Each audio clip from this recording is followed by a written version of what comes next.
South Africa's fastest growing sandwich franchise, Sandwich Barron, celebrates over 2 decades in business this year. The franchise chain has grown from 1 to 51 stores in 2 decades. With me in studio today is Sally Jarlette Joy, who founded the franchise. Sally, thank you so much for joining me today. Thank you for having me. Now, can you tell me, where did it all start?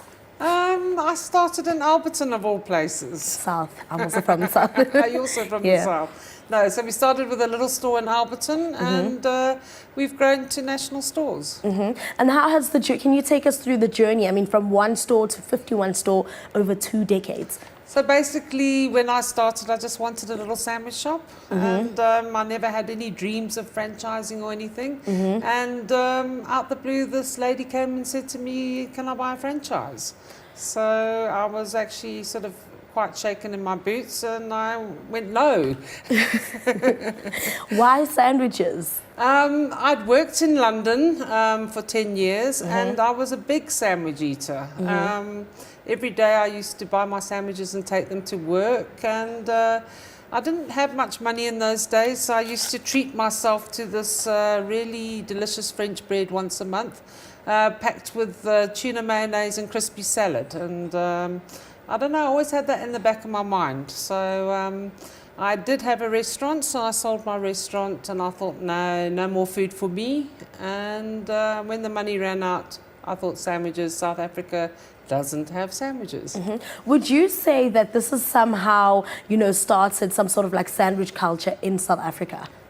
Well, I like to think so, because we're coming up 21 years now, and I think, with the South Africans, they are a very, very healthy nation. They're sort of very diet conscious, so I think that's one of the reasons why we do so well. What would you say, makes your product unique? I think basically because the South African people chose my menu, so I offer everything that the South Africans like, from biltong to avocado to chicken livers. So, I've always been sort of the type of person who focuses on my brand. I don't ever worry about what anyone else does, and I think that's why I've been the leader in this industry for so long. You've got lunch boxes, you've got low carb, sandwiches and meals. I mean, you guys have also got platters. Yes. Is there anything like new and exciting that we can expect from you guys this year? Well, I have just launched my new menu. Due to demand from my customers, I always listen to my customers. I brought on the wraps, and the wraps are doing very, very well. And I've introduced a few more vegetarian options, because a lot of people seem to be going away from meat. So we have the Banting veggie omelette and a vegetarian breakfast, and they also flying like hotcakes out of the store. Now, you mentioned that when you first started, you first started at home in Alberton, and you had a little restaurant which you sold, and now you've got many franchises, which obviously, you can literally go into the store, you can call for delivery.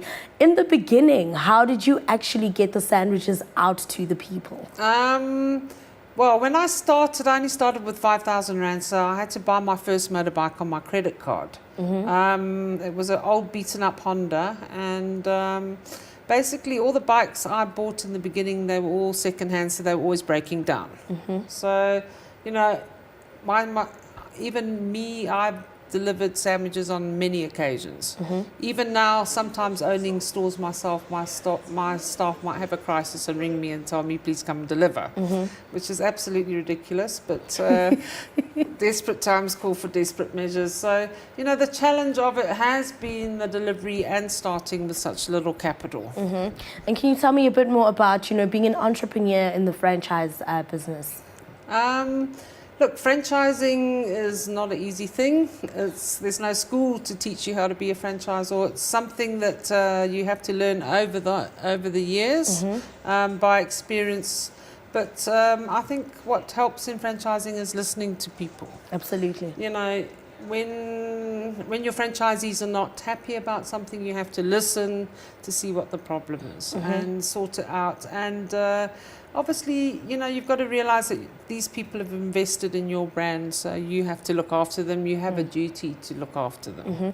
And what would you say has been your biggest highlights over, the last few years? I think the biggest highlight was when my franchisees started beating my turnovers because for many, many years my stores were always at the top.